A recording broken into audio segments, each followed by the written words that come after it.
கிறிஸ்துவின் நாமத்தினாலே இந்த நிகழ்ச்சிக்கு உங்களை அன்புடன் வரவேற்கிறோம். நான் பாடும்போது என்னுதடு என்ற பாடலை எல்லோரும் கரங்களை தட்டி உற்சாகமாய் பாடுவோமா? நான் பாடும்போது என்னுதடு கெம்பீரித்து மகிழும், நீர் மீட்டு கொண்ட என் ஆன்மா அக்களித்து அகமகிழும். நான் பாடும்போது என்னுதடு கெம்பீரித்து மகிழும், நீர் மீட்டு கொண்ட என் ஆன்மா அக்களித்து அகமகிழும். நான் பாடுவேன், நான் துதிப்பேன், இரவு பகல் என் நேரமும். நான் பாடுவேன், நான் துதிப்பேன், இரவு பகல் என் நேரமும்.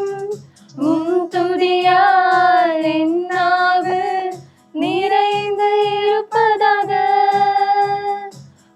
துதியால் என் நாவு நிறைந்து இருப்பதாக. நாள்தோறும் உம்மை துதிப்பேன், நம்பிக்கையோடு துதிப்பேன்.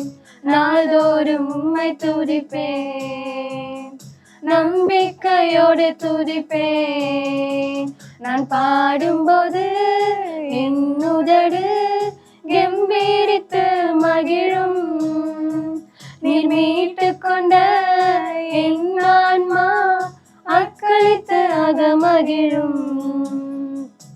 எப்போதும் நான் தேடும் என் கண்மலை நீர்தானே, எப்போதும் நான் தேடும் கண்மலை நீர்தானே. புகலிடமும் காப்பகமும் எல்லாம் நீர்தானே, என் புகலிடமும் காப்பகமும் எல்லாம் நீர்தானே. நாள்தோறும் உம்மை துதிப்பேன், நம்பிக்கையோடு துதிப்பேன். நாள்தோறும் உம்மை துதிப்பேன், நம்பிக்கையோடு துதிப்பேன். நான் பாடும்போது என்னுதடு கெம்பீரித்து மகிழும், நீர் மீட்டு கொண்ட என் ஆன்மா அக்களித்து அகமகிழும். இப்போதும் கூட எல்லாரும் எழுந்திருந்து கண்களை மூடி ஆண்டவரை ஆராதிப்போமா? சர்வ சிருஷ்டிக்கும் எஜமான நீரே என்ற பாடலை எல்லோரும் இணைந்து பாடுவோமா? சர்வ சிருஷ்டிக்கும் எஜமான நீரே, சர்வ சிருஷ்டியை காப்பவர் நீரே. எங்கள் இதயத்தில் உம்மை போற்றுகிறோம், என்றென்றும் பணிந்து தொழுவோம். சர்வ சிருஷ்டிக்கும் எஜமான நீரே, சர்வ சிருஷ்டியை காப்பவர் நீரே. எங்கள் இதயத்தில் உம்மை போற்றுகிறோம், என்றென்றும் பணிந்து தொழுவோம். ஆஹா அல்லேலூயா, ஆஹா அல்லேலூயா, ஆஹா அல்லேலூயா, ஆஹா அல்லேலூயா, ஆஹா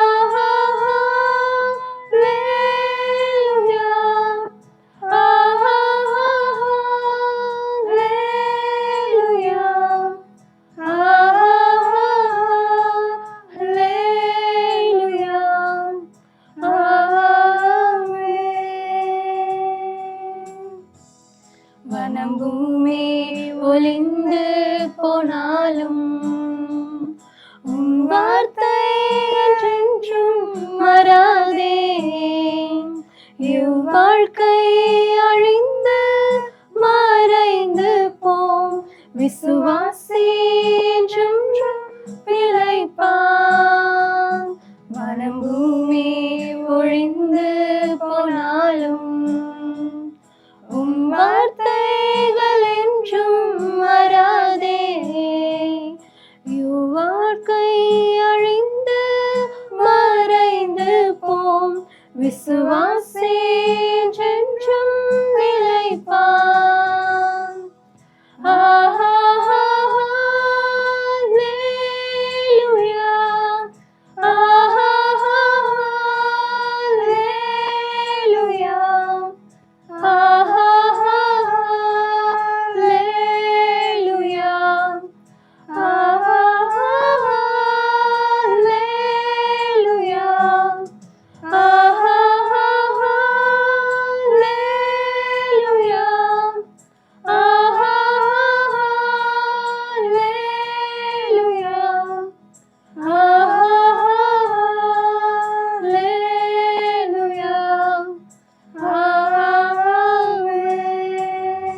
சப்பா இப்போதும் கூட வர்ஷிப் பகுதியில் நீங்கள் கிரியை செய்ததுக்காக நன்றி செலுத்தி ஜெபிக்கிறோம். ஆசீர்வதி இயேசு மூலம் ஜெபிக்கிறோம் நல்ல பிதாவே, ஆமென்.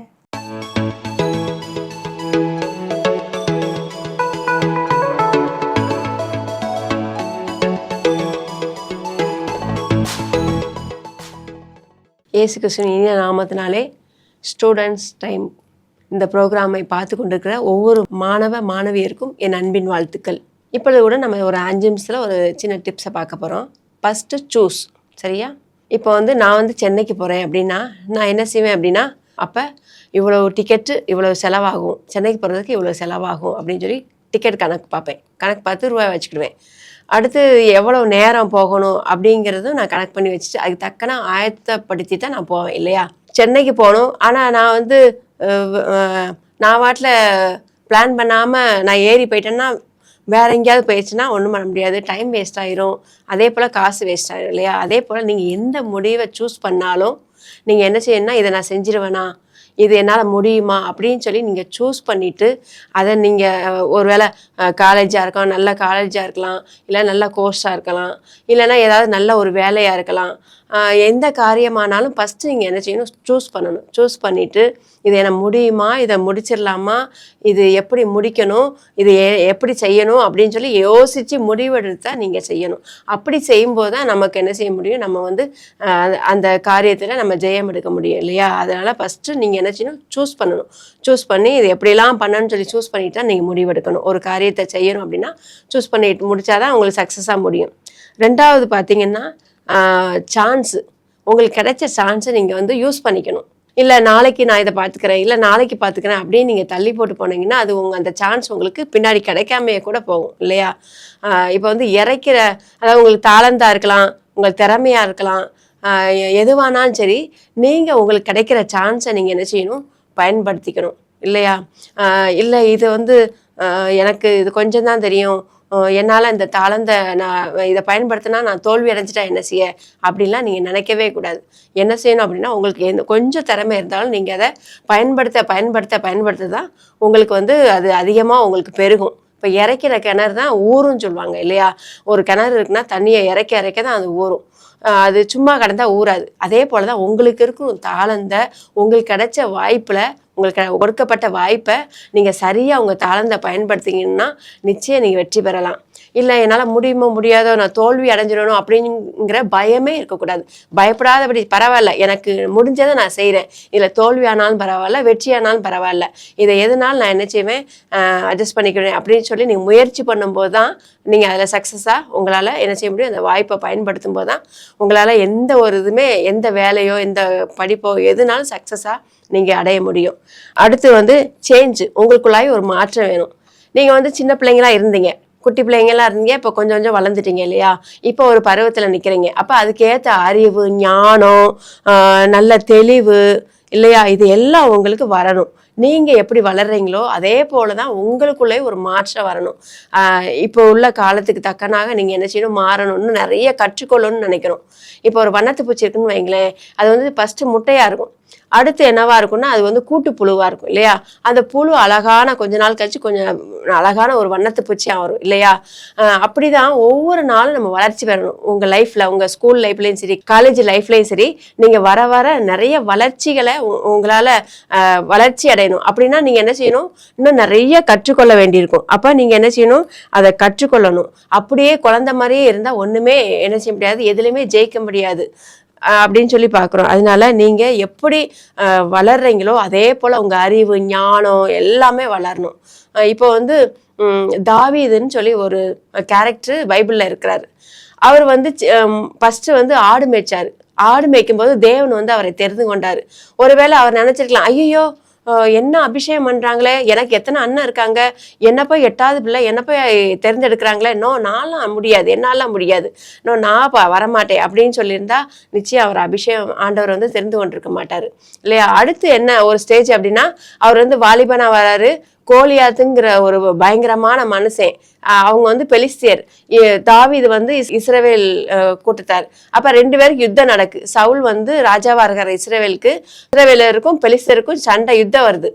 அப்ப யுத்தம் வரும்போது எல்லா போர் வீரர்களும் அணிவகுத்து நிக்கிறாங்க. ஆனா கோலியாத்து முன்னாடி அவங்க பயப்படுறாங்க. இவ்வளவு பெரிய 6 அடியும் 1 இன்ச் அவன் உயரம், அவனை பார்த்தா பயங்கரமா இருக்குது. அதனால எல்லாம் பயப்படுறாங்க. யுத்த வீரர்கள்லாம் இவங்க கூட எப்படி நம்ம போட்டி போடுறது அப்படின்னு சொல்லி ரொம்ப பயப்படுறாங்க. அவன் சொல்றான், நீ யுத்தத்துக்கு வா, நீ ஜெயிச்சா நான் உங்களுக்கு வேலைக்காரரா நாங்க இருப்போம், அதே போல நீ தோத்துட்ட அப்படின்னா ஒன்னை கொண்டுட்டு என்ன செய்வோம், நீங்க எங்களுக்கெல்லாம் இஸ்ரவேலர் எல்லாரும் எங்களுக்கு நீங்க என்ன செய்யணும், அடிமையா இருக்கணும்னு சொல்றான். அப்ப இது எல்லாம் சவுல் ராஜா கேட்கிறாரு. அவங்களால அவனோட யுத்தம் பண்ணதுக்கு பயமா இருக்கு. உடனே தாவீது அந்த இடத்துக்கு வர்றாரு. வந்தவொடனே அவர் அவங்க அண்ணன்மாருக்கு சாப்பாடு கொண்டு வராங்க. இப்படி கொண்டு வரும்போது இவன் கோலியாத் சொல்றான். என்ன சொல்றான் தெரியுமா, ஏய் நான் யாருன்னு தெரியுமா, நீ என்கிட்ட மோதிருவியா, நான் எப்பேற்பட்டவன் தெரியுமா அப்படின்னு சொல்லி அவன் இஸ்ரவேலின் தேவனை நிந்திக்கிறான், கர்த்தரையும் நிந்திச்சான். இதை பார்த்து தாவீதுக்கு கோபம் வந்துருச்சு. உடனே என்ன செய்யறாரு அந்த தாவீது, சரி நான் என்னுடைய தேவனின் நாமத்தினால நான் வாரேன் அப்படின்னு சொல்லிட்டு ஒண்ணுமே இல்லை. அவர் அந்த போர் வீரருக்கான அந்த ட்ரெஸ் எல்லாம் அவருக்கு செட் ஆகலை. உடனே சும்மா ஒரு அடைப்பையில ஒரு 5 கல்ல கூழாங்கல்ல போட்டுட்டு போறாரு. கரெக்டா அந்த யுத்தத்துக்கு போகும்போது கோலியாத் கேட்கிறாரு, ஏய் நீ தடியோட வர, நான் என்ன நாயா நீ அடிக்கிறதுக்கு, நீ சின்ன பையனா இருக்க, என் கூட நீ மோதிருவியாக்கும் அப்படின்லாம் ரொம்ப அவர் கிண்டல் பண்றாரு, கேலி பண்றாரு. ஆனால் இந்த தாவீது சோர்ந்து போகாம, நான் என் தேவனுடைய நாமத்தினால வாரேன் அப்படின்னு சொல்லிட்டு ஒரே ஒரு கூழாங்கல்ல எடுத்து நெத்தியில எறிகிறாரு. அவன் பொட்டு விழுந்துடுறான். அப்ப ஒருவேளை தாவீது நினைச்சிருக்கலாம், அந்த வாய்ப்பை அந்த கிடைச்சி அந்த வாய்ப்பை தாவீது பயன்படுத்தலை அப்படின்னா அந்த நாள்ல அவன் ஜெயிச்சு ராஜாவாயிருக்க முடியாது. அதுக்கப்புறம் சவுல் என்ன செய்யறாருன்னா, அவன் ஜெயிச்சதுனால அவனை தன்கிட்டயே வச்சுக்கிறாரு. அவன் அநேக காரியங்களை கற்றுக்கொள்றான். அதே போல வளரும் போதும் நிறைய கஷ்டங்கள், பாடுகள், துன்பங்கள் வருது. நிறைய கற்றுக்கொண்டுட்டு அந்த வாய்ப்பை பயன்படுத்திட்டு அவரு ஆடு மேய்த்த தாவீது தான் பெரிய அந்த இஸ்ரவேல் தேசத்துக்கே ஒரு ராஜாவா மாறுறாரு. அப்ப பாருங்க, என்னால முடியாது, இது எனக்கு தெரியாது, நான் வாய்ப்பை பயன்படுத்த மாட்டேன் அப்படின்னா அவர் ராஜாவா ஆயிருக்க முடியாது. ஒன்னும் தெரியாட்டாலும் கொஞ்சமா அவர் கொஞ்சமா ஆண்டவர்கிட்ட ஜெபம் பண்ணி கத்துக்கிட்டு பெரிய ராஜாவா, இஸ்ரவேல் தேசத்துக்கு 12 கோத்திரத்துக்கு ஒரு ராஜாவா ஆகிறார் இல்லையா? இதே போலதான் நீ உனக்கு கிடைக்கிற என்ன செய்யணும், நீ நல்லா சூஸ் பண்ணணும். உனக்கு என்ன நீ படிக்கிறையோ, என்ன காலேஜ் செலக்ட் பண்றியோ, எதுனாலும் சரி, முதல்ல நீ என்ன செய்யணும், அதை இது என்ன முடியுமா முடியாதான்னு சொல்லி நீ சூஸ் பண்ணிட்டு நல்லதை தேர்ந்தெடுத்து நீ அதை செயல்படுத்தணும். 2வது என்ன செய்யணும்னா, வாய்ப்பை நீ பயன்படுத்திக்கணும். இந்த வாய்ப்பு எனக்கு கிடைக்குது, அப்ப நான் இதை பயன்படுத்திக்கிறேன், தோக்குறனோ ஜெயிக்கிறோம் பயன்படுத்திக்கிறேன் அப்படின்னு சொல்லி நீ பயன்படுத்தணும். 3வது மாற்றம், இதை கற்றுக்கொள்றேன், இன்னும் நான் இன்னும் கற்றுக்கொள்ளணும்னு சொல்லி நீ கற்றுக்கொள்ளும் போதுதான் உன்னால சாதிக்க முடியும். சாதிச்சு தாவீதை போல ஒரு பெரிய ஒரு சமுதாயத்து மனிதனாக உன்னால சாதிக்க முடியும். நீ முயற்சி பண்ணாதான் உன்னால சாதிக்க முடியும் இல்லையா? நீ முயற்சி பண்ணு, நல்லா சாதிச்சு காமி.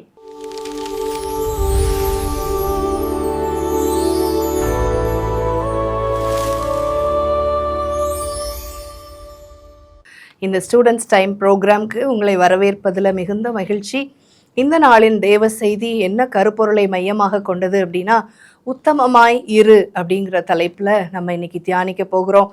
அந்த கருப்பொருளின் அடிப்படையில் கர்த்தர் நமக்கு கற்றுத்தர போகிறார். உத்தமம் அப்படிங்கிறதுக்கு அநேக இடங்களில் பிளேம்லெஸ்ன்ற வேர்ட் பயன்படுத்தப்பட்டிருக்கு, சில இடங்களில் வேறு சில பதங்களும் பயன்படுத்தப்பட்டிருக்கு. ஸோ அதன் அடிப்படையில் ஆண்டவர் எதை குறிக்கிறார், எப்படி நாம் இருக்க விரும்புகிறார்ன்றதை நம்ம தியானிக்கலாம். பாருங்க, நீதிமொழிகள் 28:18 இவ்விதம் சொல்லப்பட்டிருக்கு, உத்தமனாய் நடக்கிறவன் ரட்சிக்கப்படுவான், மாறுபாடான இருவழியில் நடக்கிறவனோ அவற்றில் ஒன்றில் விழுவான். பாருங்க, 2 டிஃப்ரெண்ட் வேஸ்ல நீங்க நடந்து போறீங்கன்னா 2மே தப்பான பாதையா இருக்கிறதுனால ஏதாவது ஒன்றுல விழுந்துருவீங்க. அதனால ஒரே ஒரு ஸ்ட்ரெயிட் ஃபார்வர்ட் பாத்துல நடங்க, சரியா நடங்க, பிளேம்லெஸ்ஸா நடங்க, தவறில்லாம நடங்க. உங்கள் வாழ்க்கை ஓட்டம் நிச்சயமாகவே ரட்சிக்கப்பட்டதா இருக்கும், சரியானதா இருக்கும்னு ஆண்டவர் நமக்கு ஒரு வாக்கு தத்தத்தை கொடுக்கிறார். பாருங்க, நீதிமொழிகள் 10:9 விதம் சொல்லுகிறது, உத்தமமாய் நடக்கிறவன் பத்திரமாய் நடக்கிறான். நீ மட்டும் பிளேம்லெஸ்ஸா சரியா உன் வாழ்க்கையை நடந்தினா பத்திரமா நடப்ப அப்படின்னு சொல்லி நமக்கு ஆண்டவர் சொல்லி கொடுக்கிறார். பாருங்க, அவர் ஒரு நல்ல ஒண்டர்ஃபுல் கவுன்சிலர், ஆலோசனையில் ஆச்சரியமானவர், செயலில் மகத்துவமானவர். அவருடைய வார்த்தைகள்ல அவ்வளோ கருப்பொருட்கள் அடங்கியிருக்கு. அதுல இருந்தே நம்ம டெய்லி வாழ்வதற்குரிய ஸ்ட்ராட்டஜிஸை நம்ம எடுத்து பயிற்சி எடுக்கணும். ஒரே நாள்ல இந்த உத்தமம்ன்ற குணம்ன்றது டெவலப் ஆயிடாது. ஒவ்வொரு சின்ன சின்ன ஆக்டிவிட்டியிலேருந்து பெருசு வரையிலும் நம்ம ட்ரை பண்ணும் பொழுது ஒரு நாளில் ஆண்டவர் சொல்லுவார், உண்மையும் உத்தமமான ஊழியக்காரனே என்னுடைய இளைப்பாறுதலில் பிரவேசி என்று சொல்லி அவர் வரும் பொழுது நமக்கு சர்டிஃபை பண்ணுவாராம். அப்போ நம்ம அந்த நாள் மட்டும் உத்தமமாய் இருக்கிறதுக்கு ஒவ்வொரு காரியத்திலையும் முயற்சி எடுக்கணும். சரியா பிள்ளைங்களா? ஸ்டூடெண்ட்ஸ்க்கு இது நிச்சயமாக யூஸ்ஃபுல்லாக இருக்கும். இதை 3 எக்ஸாம்பிள் மூலமாக நான் உங்களுக்கு சொல்ல விரும்புகிறேன். முதலாவது, நோவான்னு சொல்லி ஒருவரை குறித்து நீங்கள் கேள்விப்பட்டிருப்பீங்க. மாணவ கண்மணிகளுக்கு இந்த கதைகள்லாம் ஒருவேளை நீங்கள் சர்ச் போகிறவங்களா இருந்தால் சண்டே கிளாஸில் தெரியும். இல்லாட்டினாலும் நீங்கள் இப்போ கவனமாக கேளுங்க. இந்த நோவான்றவர் யார் அப்படின்னா, தன் காலத்தில் இருந்தவர்களுக்குள்ளே நீதிமானும் உத்தமனுமாய் இருந்தான். நோவா தேவனோடே சஞ்சரித்து கொண்டிருந்தான். ஹல்லேலூயா. 2 குவாலிட்டி அவரை பற்றி சொல்லப்பட்டிருக்கு. ஒன்று, தான் காலத்தில் வாழ்ந்தவர்களையே அவர் ரைச்சியஸாக பிளேம்லெஸ்ஸாக இருந்தாராம், சரியான நபராக இருந்தாராம். பாருங்கள், நம்மை சுற்றிலும் நல்ல ஃப்ரெண்ட்ஸு நல்ல மனித மக்கள் இருக்கும் பொழுது நம்ம நல்ல குவாலிட்டியோடு வளர்றது ரொம்ப சகஜம், ஈஸி. ஆனால் நம்மை சுற்றிலும் உள்ள காரியங்கள் எல்லாம் மோசமாக இருக்கும் பொழுதும் நம்ம பரிசுத்தமாக சரியாக நீதியாக கடவுளுக்கு பயந்து வாழ்கிறது எவ்வளோ டஃப். ஆனால் அதில் அவர் தன்னை ப்ரூவ் பண்ணார் பாருங்க. ஆண்டவருக்கு நேராய் தன்னை சரியாக வைத்து கொண்டார். அவர் நிமித்தம் 8 பேரை ஆண்டவர் ஒரு பெரிய கப்பல் செய்ய சொல்லி உலகம் முழுவதையும் அழிப்பதற்கு பெரு வெள்ளத்தை கட்டளையிட்டு அதில் இந்த 8 பேரை பாதுகாத்தார், இந்த நோவா என்பவர் நிமித்தம். ஹல்லேலூயா. அதற்கு காரணம், நோவா தேவனோடு சஞ்சரித்து கொண்டிருந்தார். He was always having a perfect relationship with the lord. அவர் என்ன பண்ணார்? ஆண்டவரோடு பேசிக்கொண்டு அவரோடு உறவாடி கொண்டு அவருடைய பிரசன்னத்திலேயே இருந்து திளைத்து கொண்டிருந்தார், சந்தோஷப்பட்டு கொண்டே இருந்தார். அதனால தான் அவரால் தப்பு செய்ய முடியல, சுற்றிலும் எப்படி இருந்தாலும். So irrespective of our situation we are called to be blameless. Hallelujah. நம்முடைய சூழ்நிலைகள் எப்படி இருந்தாலும், நண்பர்கள் தோழிகள் நிர்பந்திச்சாலும், ஒருவேளை நம்முடைய சுயம் நம்மை தவறு செய்ய தூண்டினாலும், எப்பேற்பட்ட பாவங்கள் நெருங்கி நின்றாலும், நோவாவை போல உத்தமர்களாய் இருக்க ஸ்டூடெண்ட்ஸ் ஆகிய நீங்கள் அழைக்கப்படுகிறீங்க. ஹல்லேலூயா. ஒவ்வொரு விசுவாசியும் அழைக்கப்படுகிறாங்க. அடுத்து என்னாகமம் 14:24 காலேப் என்பவரை குறித்து சொல்லப்பட்டிருக்கு. இந்த காலேப் யாரு? யோசுவாவும் காலேபும் மற்ற மனிதர்களோடு கூட பாருங்க இந்த கானான் தேசம் எப்படிப்பட்டதுன்னு சொல்லி வேவு பார்க்கும்படி அனுப்பப்பட்டவங்க. மற்ற எல்லாரும் அந்த தேசத்தில் உள்ளவங்கெல்லாம் பெரிய பெரிய ஆட்களாக இருக்கிறாங்க, நம்மளால் அவங்கள ஜெயிக்க முடியாது, அங்கெல்லாம் நம்ம போய்க்கிட முடியாதுன்னு நெகட்டிவ் ரிப்போர்ட்ஸ் கொடுக்குறாங்க. ஆனால் இந்த காலேப் பாசிட்டிவ் ரிப்போர்ட் கொடுக்குறாரு. என்ன சொல்கிறாரு? தேவன் நம்மேல் பிரியமாக இருந்தால் ஆண்டவர் நம்ம கொடுப்பேன்னு சொன்ன அந்த தேசத்தை நம்ம சுலபமாக பெற்றுக்கொள்ளலாம் அப்படின்னு விசுவாசத்தோடு சொல்கிறார். ஏன்னா ஆண்டவர் ஏற்கனவே ப்ராமிஸ் பண்ணிட்டாரு, அதை இவர் நம்புறாரு. அந்த நம்பிக்கையே அறிக்கையாக சொல்கிறாரு. சூப்பர் பிளேஸ்ப்பா, நாங்கள் போய் பார்த்துட்டு வந்த இடம் ரொம்ப சவால் நிறைந்த இடம் தான், ஆனால் அதை நம்ம கான்குவர் பண்ணி நம்ம போய் சேரணும்னா நம்ம ஆண்டவரோட வல்லமை நிச்சயம் பெருசு தான், அந்த வல்லமையை நம்ம பார்த்துடலாம் அப்படின்னு விசுவாசிக்கிறாரு. அதை ஆண்டவர் கனப்படுத்துறாரு. ஆண்டவர் ஒரு வார்த்தை சொல்றாரு, என்னுடைய தாசனாகிய காலேப் வேறே ஆவியை உடையவனாய் இருக்கிறபடினாலும் உத்தமமாய் என்னை பின்பற்றி வந்தபடினாலும் அவன் போய் வந்த தேசத்திலே அவனை சேர பண்ணுவேன், அவன் சந்ததியார் அதை சுதந்தரித்துக் கொள்வார்கள். ஹல்லேலூயா.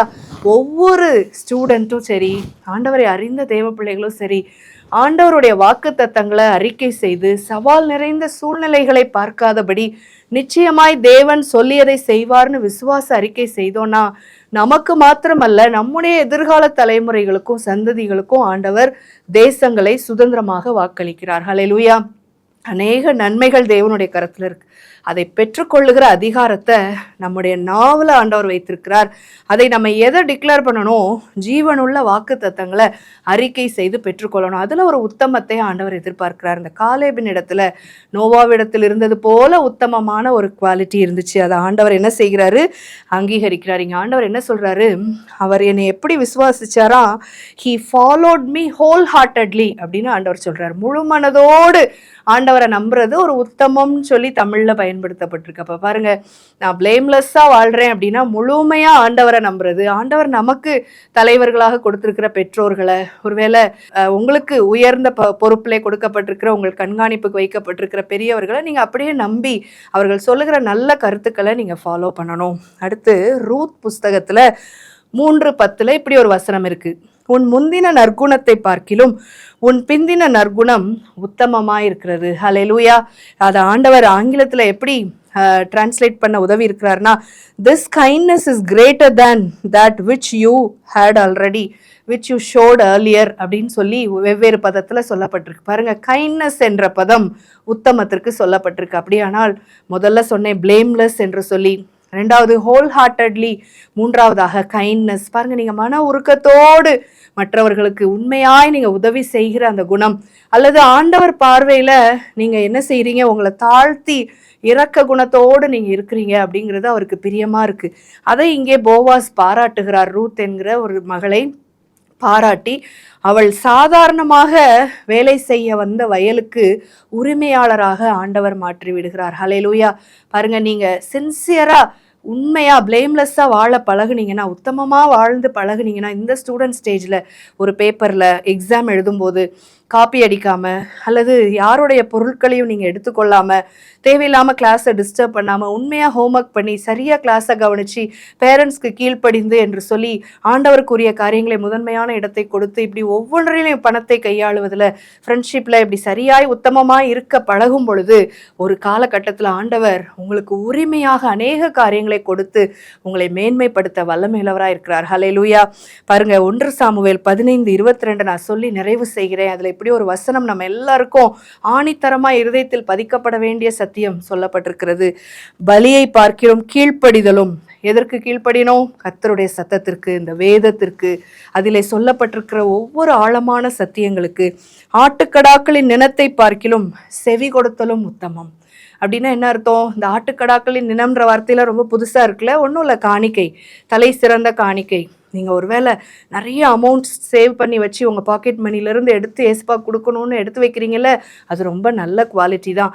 ஆனால் நீங்கள் கொடுக்குற பணத்தை விட உங்கள் நேரம், தாளந்து, திறமைகள் எல்லாம் ஆண்டவருக்கு நான் கொடுக்குறேன், ஃப்ரீ டைமில் ஊழியத்துக்கு போகிறேன், நான் மியூசிக் இன்ஸ்ட்ருமெண்ட் வாசிக்கிறேன், பாடுறேன், செய்தி கொடுக்குறேன், ஜெபிக்கிறேன், ஓகே, எவ்ரிதிங் இஸ் குட். ஆனால் ஆண்டவர் எதிர்பார்க்கிற முதல் காரியம் என்ன தெரியுமா? உத்தமமாய் அவருக்கு நம்முடைய கீழ்ப்படிதலை, ஆண்டவர் சொல்லுகிற வார்த்தையை கேட்டு அதன்படி நடக்கிறதையே அவர் உத்தமம் என்று சொல்லுகிறார். ஹல்லேலூயா. அப்படி விரும்புகிற ஆண்டவரிடத்துல நம்ம எவ்வளவாய் பிளேம்லெஸ்ஸாக நம்ம அர்ப்பணிக்கணும். ஜெபிப்போமா? அன்பின் ஆண்டவரே, இந்த கண்மணி பிள்ளைகளுக்காக நாங்கள் ஜெபிக்கிறோம்.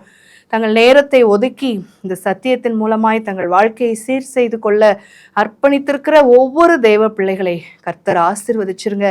உம்மை போல பிளேம்லெஸ்ஸாக மாறுவதற்கு, உத்தமமாய் உம்மை பின்பற்றுவதற்கு, உம்முடைய வார்த்தையின் சத்தத்திற்கு கீழ்ப்படிவதற்கு அர்ப்பணித்திருக்கிற இந்த மாணவ கண்மணிகளை நீங்கள் உயர்த்திருங்க. அவங்கள நம்பி எதிர்காலத்தில் பெரிய பொறுப்புகளை கொடுக்கும்படி அவங்க தன்னுடைய வாழ்க்கையில் மன உண்மையை, உத்தமத்தை கடைபிடிக்க உதவி செஞ்சிருங்க. இதன் மூலம் அவங்க தேசத்துல உயர்த்தப்பட்டு பொறுப்புகளிலே மேன்மைப்படுத்தப்பட்டு கர்த்தரை உயர்த்த, கர்த்தர் மகிமைப்படும்படியாய் பெரிய காரியத்தை செய்திருங்க. அப்படி நீங்க செய்கிறதற்காக நாங்கள் நன்றி செலுத்துகிறோம். இரட்சகர் இயேசுவின் நாமத்தில் ஜெபிக்கிறோம் நல்ல பிதாவே, ஆமென்.